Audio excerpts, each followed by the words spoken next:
राम जी और शंकर जी का युद्ध। बात उन दिनों की है जब श्रीराम का अश्वमेध यज्ञ चल रहा था।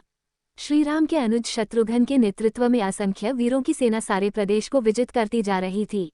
यज्ञ का अश्व प्रदेश प्रदेश जा रहा था। इस क्रम में कई राजाओं के द्वारा यज्ञ का घोड़ा पकड़ा गया, लेकिन अयोध्या की सेना के आगे उन्हें झुकना पड़ा। शत्रुघ्न के अलावा सेना में हनुमान, सुग्रीव और भरतपुत्र पुष्कल सहित कई महारथी उपस्थित थे, जिन्हें जीतना देवताओं के लिए भी संभव नहीं था। कई जगह भ्रमण करने के बाद यज्ञ का घोड़ा देवपुर पहुंचा, जहां राजा वीरमणि का राज्य था।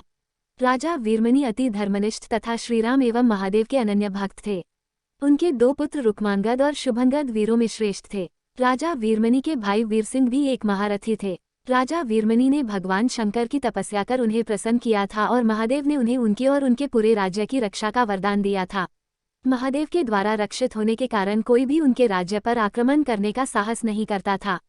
जब अश्व उनके राज्य में पहुंचा तो राजा वीरमणि के पुत्र रुक्मांगद ने उसे बंदी बना लिया और अयोध्या के सैनिकों से कहा कि यज्ञ का घोड़ा उनके पास है, इसलिए वे जाकर शत्रुघ्न से कहें कि विधिवत युद्ध कर वो अपना अश्व छुड़ा लें।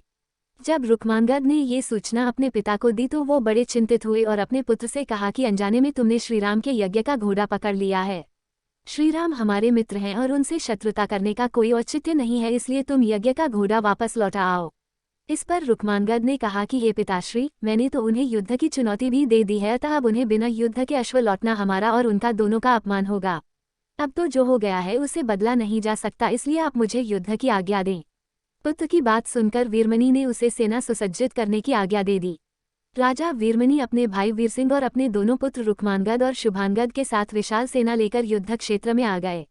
इधर जब शत्रुघ्न को सूचना मिली कि उनके यज्ञ का घोड़ा बंदी बना लिया गया है तो वो बहुत क्रोधित हुए एवं अपनी पूरी सेना के साथ युद्ध के लिए युद्ध क्षेत्र में आ गए। उन्होंने पूछा कि उनकी सेना से कौन अश्व को छुड़ाएगा, तो भरतपुत्र पुष्कल ने कहा कि तातश्री, आप चिंता न करें। आपके आशीर्वाद और श्रीराम के प्रताप से मैं आज ही इन सभी योद्धाओं को मारकर अश्व को मुक्त करता हूँ। वे दोनों इस प्रकार बात कर रहे थे कि पवनसुत हनुमान ने कहा कि राजा वीरमणि के राज्य पर आक्रमण करना स्वयं परमपिता ब्रह्मा के लिए भी कठिन है, क्योंकि ये नगरी महाकाल द्वारा रक्षित है। अतः उचित यही होगा कि पहले हमें बातचीत द्वारा राजा वीरमणि को समझाना चाहिए, और अगर हम न समझा पाए तो हमें श्रीराम को सूचित करना चाहिए। राजा वीरमणि श्रीराम का बहुत आदर करते हैं, इसलिए वे उनकी बात नहीं टाल पाएंगे। हनुमान की बात सुनकर श्री शत्रुघ्न बोले कि हमारे रहते अगर श्रीराम को युद्ध भूमि में आना पड़े, ये हमारे लिए अत्यंत लज्जा की बात है। अब जो भी हो, हमें युद्ध तो करना ही पड़ेगा। ये कहकर वे सेना सहित युद्ध भूमि में पहुंच गए। भयानक युद्ध छिड़ गया। भरतपुत्र पुष्कल सीधा जाकर राजा वीरमणि से भिड़ गया। दोनों अतुलनीय वीर थे। वे दोनों तरह तरह के शस्त्रों का प्रयोग करते हुए युद्ध करने लगे। हनुमान राजा वीरमणि के भाई महापराक्रमी वीरसिंह से युद्ध करने लगे। रुक्मांगद और शुभांगद ने शत्रुघ्न पर धावा बोल दिया। पुष्कल और वीरमणि में बड़ा घमासान युद्ध हुआ। अंत में पुष्कल ने वीरमणि पर 8 नाराज बाणों से वार किया। इस वार को राजा वीरमणि सह नहीं पाए और मूर्छित होकर अपने रथ पर गिर पड़े। वीरसिंह ने हनुमान पर कई अस्त्रों का प्रयोग किया, पर उन्हें कोई हानि न पहुंचा सके। हनुमान ने एक विकट पेड़ से वीरसिंह पर वार किया, इससे वीरसिंह रक्तवमन करते हुए मूर्छित हो गए। उधर श्री शत्रुघ्न और राजा वीरमणि के पुत्रों में असाधारण युद्ध चल रहा था। अंत में कोई चारा न देखकर शत्रुघ्न ने दोनों भाइयों को नागपाश में बांध लिया। अपनी विजय देखकर शत्रुघ्न की सेना के सभी वीर सिंहनाद करने लगे। उधर राजा वीरमणि की मूर्छा दूर हुई तो उन्होंने देखा कि उनकी सेना हार के कगार पर है। ये देखकर उन्होंने भगवान रुद्र का स्मरण किया। महादेव ने अपने भक्त को मुसीबत में जानकर वीरभद्र के नेतृत्व में नंदी, भृंगी सहित सारे गणों को युद्ध क्षेत्र में भेज दिया। महाकाल के सारे अनुचर उनकी जय जयकार करते हुए अयोध्या की सेना पर टूट पड़े। शत्रुघ्न, हनुमान और सारे लोगों को लगा कि जैसे प्रलय आ गया हो। जब उन्होंने भयानक मुख वाले रुद्रावतार वीरभद्र, नंदी, भृंगी सहित महादेव की सेना देखी तो सारे सैनिक भय से कांप उठे। शत्रुघ्न ने हनुमान से कहा कि जिस वीरभद्र ने बात ही बात में दक्ष प्रजापति का मस्तक काट डाला था और जो तेज और समता में स्वयं महाकाल के समान है, उसे युद्ध में कैसे हराया जा सकता है।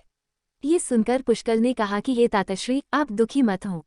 अब तो जो भी हो, हमें युद्ध तो करना ही पड़ेगा। ये कहता हुए पुष्कल वीरभद्र से, हनुमान नंदी से और शत्रुघ्न भृंगी से जा भिड़े। पुष्कल ने अपने सारे दिव्यास्त्रों का प्रयोग वीरभद्र पर कर दिया, लेकिन वीरभद्र ने बात ही बात में उसे काट दिया। उन्होंने पुष्कल से कहा कि हे बालक, अभी तुम्हारी आयु मृत्यु को प्राप्त होने की नहीं हुई है, इसलिए युद्ध क्षेत्र से हट जाओ। उसी समय पुष्कल ने वीरभद्र पर शक्ति से प्रहार किया, जो सीधे उनके मर्मस्थान पर जाकर लगा। इसके बाद वीरभद्र ने क्रोध से थर्राते हुए एक त्रिशूल से पुष्कल का मस्तक काट लिया और भयानक सिंहनाद किया। उधर भृंगी आदि गणों ने शत्रुघ्न पर भयानक आक्रमण कर दिया। अंत में भृंगी ने महादेव के दिए पाश में शत्रुघ्न को बांध दिया। हनुमान अपनी पूरी शक्ति से नंदी से युद्ध कर रहे थे। उन दोनों ने ऐसा युद्ध किया जैसा पहले किसी ने नहीं किया था। दोनों श्रीराम के भक्त थे और महादेव के तेज से उत्पन्न हुए थे। काफी देर लड़ने के बाद कोई और उपाय न देखकर नंदी ने शिवास्त्र का प्रयोग कर हनुमान को पराभूत कर दिया। अयोध्या के सेना की हार देखकर राजा वीरमणि की सेना में जबरदस्त उत्साह आ गया और वे बाकी बचे सैनिकों पर टूट पड़े।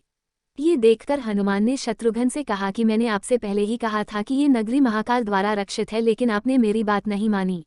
अब इस संकट से बचाव का एक ही उपाय है कि हम सब श्रीराम को याद करें। ऐसा सुनते ही सारे सैनिक शत्रुघ्न, पुष्कल एवं हनुमान सहित श्रीराम को याद करने लगे।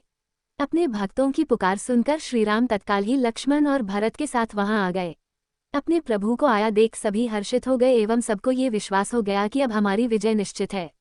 श्रीराम के आने पर जैसे पूरी सेना में प्राण का संचार हो गया। श्रीराम ने सबसे पहले शत्रुघ्न को मुक्त कराया और उधर लक्ष्मण ने हनुमान को मुक्त करा दिया। जब श्रीराम, लक्ष्मण और भरत ने देखा कि पुष्कल मृत्यु को प्राप्त हो चुके हैं तो उन्हें बड़ा दुख हुआ। भरत तो शोक में मूर्छित हो गए।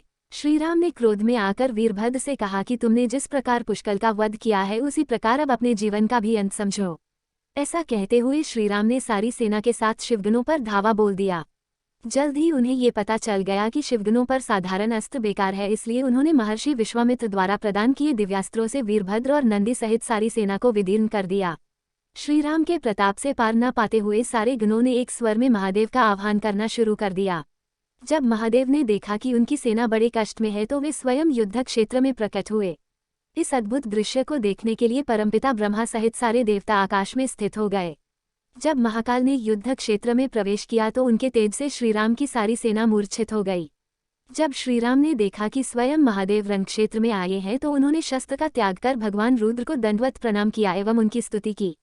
उन्होंने महाकाल की स्तुति करते हुए कहा कि ये सारे ब्रह्मांड के स्वामी, आपके ही प्रताप से मैंने महापराक्रमी रावण का वध किया। आप स्वयं ज्योतिर्लिंग में रामेश्वरम में पधारे। हमारा जो भी बल है वो भी आपके आशीर्वाद के फलस्वरूप ही है। ये जो अश्वमेध यज्ञ मैंने किया है वो भी आपकी ही इच्छा से ही हो रहा है, इसलिए हम पर कृपा करें और इस युद्ध का अंत करें। ये सुनकर भगवान रुद्र बोले कि हे राम, आप स्वयं विष्णु के दूसरे रूप हैं, मेरी आपसे युद्ध करने की कोई इच्छा नहीं है, फिर भी चूंकि मैंने अपने भक्त वीरमणि को उसकी रक्षा का वरदान दिया है इसलिए मैं इस युद्ध से पीछे नहीं हट सकता, अतः संकोच छोड़कर आप युद्ध करें। श्रीराम ने इसे महाकाल की आज्ञा मानकर युद्ध करना शुरू किया। दोनों में महान युद्ध छिड़ गया जिसे देखने देवता लोग आकाश में स्थित हो गए। श्रीराम ने अपने सारे दिव्यास्त्रों का प्रयोग महाकाल पर कर दिया पर उन्हें संतुष्ट नहीं कर सके। अंत में उन्होंने पाशुपतास्त्र का संधान किया और भगवान शिव से बोले कि हे प्रभु, आपने ही मुझे ये वरदान दिया है कि आपके द्वारा प्रदत्त इस अस्त्र से त्रिलोक में कोई पराजित हुए बिना नहीं रह सकता, इसलिए हे महादेव, आपकी ही आज्ञा और इच्छा से मैं इसका प्रयोग आप पर ही करता हूँ। ये कहते हुए श्रीराम ने वो महान दिव्यास्त्र भगवान शिव पर चला दिया। वो अस्त्र सीधा महादेव के हृदयस्थल में समा गया और भगवान रुद्र इससे संतुष्ट हो गए।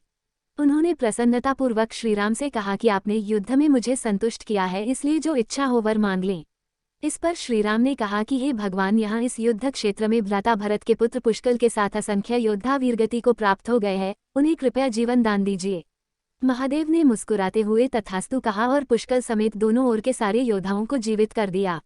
इसके बाद उनकी आज्ञा से राजा वीरमणि ने यज्ञ का घोड़ा श्रीराम को लौटा दिया और अपना राज्य रुक्मांगद को सौंपकर वे भी शत्रुघ्न के साथ आगे चल दिए।